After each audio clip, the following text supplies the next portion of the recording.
Սա այն դեպքն էր, երբ հաղթանակը հայտարարվեց պանիխիդայի դեմքով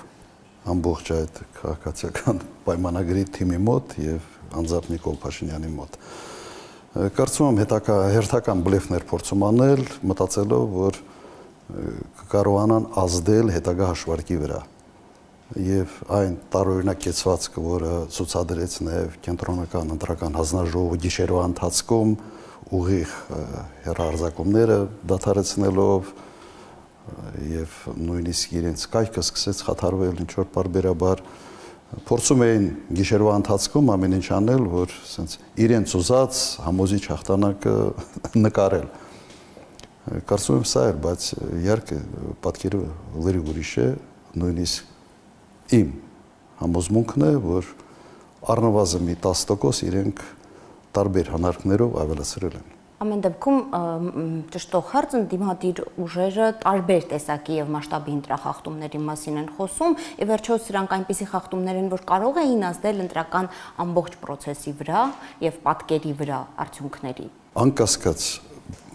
ընտրական գործընթացը դա միայն ընտրությունների օրը չի, դա ամբողջ գործընթացն է մինչ ընտրությունները նաեւ քարոզարշավը եւ միջ քարոզարշավը եւ խախտումները աննախադեպ խախտումներ էին այդ ընթացքում եւ այդ խախտումները անկասկած ամեն մի խախտումների բլոկ կարող էր ազդեցություն ունենալ վերջնական արդյունքների վրա։ Բոլոր խախտումները կբաժանեն մի քանի բլոկի։ Առաջինը եւ ամենից կարեւորը կհամարեի հենց դրսի աջակցությունը, որը ուղղակի նախադեպ չուներ, սկսած Միացյալ Նահանգների փոխնախագահի հայտարարության աջակցության, հետո Տրամփ, Ռուբիոյի օդանավակայանային այցը, այսպես կես ժամանոց մամուլի ասուլիսով Եվրո հանձնաժողովի նախագահի հայտարարությունները, տարբեր եվրոպական երկրների առաջնորդների, Մակրոնի ուղղակի նախադեպը չունեցող միջամտություն ընտրություններին, ես երևի մեծ փորձ ունեմ քաղաքականության մեջ, այդպիսի բան երբեք չի եղել։ Եվ միայն այս բլոկը արդեն բավարար է համարել, որ միջամտությունը եղել է այն աստիճանի, որը կարող էր ունենալ ազդեցություն վերջնական արդյունքների վրա։ Սա մեկ բլոկ։ Երկրորդ բլոկը սա նախադեպ ծախսերն էին բյուջետային, որոնք կարելի է հանգիստ համարել բյուջետային կաշառք ընտրողների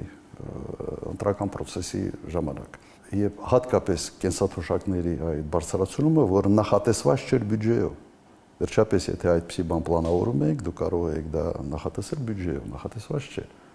Հակառակ այն ժամանակ Նիկոլ Փաշինյանը ասաց, որ թոշակառուին 10,000 դրամով ավելացնեն, չէի իմանալու թե ինչ անելու, եթե հիշում եք։ Հետո այդ ավելացումը, հետո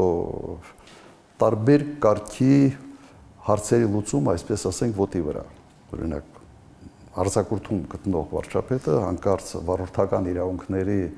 այսպես բալային այդ համակարգի հետ կապված դժգոհության հարց է լուծում արձակուրդում գտնող վարչապետը։ Սա ուղղակի վարչական ռեսուրսի չարաշահում է ակնհայտ եւ համարում է, որ սա պետք է իրավական նաեւ գնահատական ստանա եւ ոչ միայն սա։ Սա երկրորդ բլոկն է եւ տարբեր գնահատականներով սա մոտ 1 միլիարդ դոլարի չափ գումար է նետվել, որի մի զգալի մասը նախատեսված չէր բյուջեով։ Եվ սա կարելի է համարել բյուջեի այսպես չարաշահում ընտրական գործընթացներում։ Բյուջետային ոլորտի աշխատողների վրա ճնշումը, որը բազմաթիվ էին, համատարած եւ նույնիսկ դիտորդները դա արձանագրել են։ Եվ վերջապես այն բռնաճնշումները, որը եղան ընդդիմադիր գործիչների նկատմամբ, կալանավորումներ, ձերբակալություններ շատ էին։ Նախադեպ չունի այսպիսի ծավալները, նույնիսկ ես ավելին կասեմ, Հայաստանում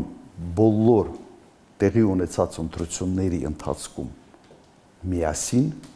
այդքան կալանավորումներ, ձերբակալություններ եւ քրեական գործեր չեն հարուցվել, ոնց որ միայն այս ընտրությունների ժամանակ։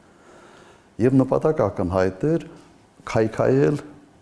ընդդիմադիր շտաբերի աշխատանք, կազմալուծել այդ շտաբերը եւ ըստ էության խաթարել իրենց աշխատանքը։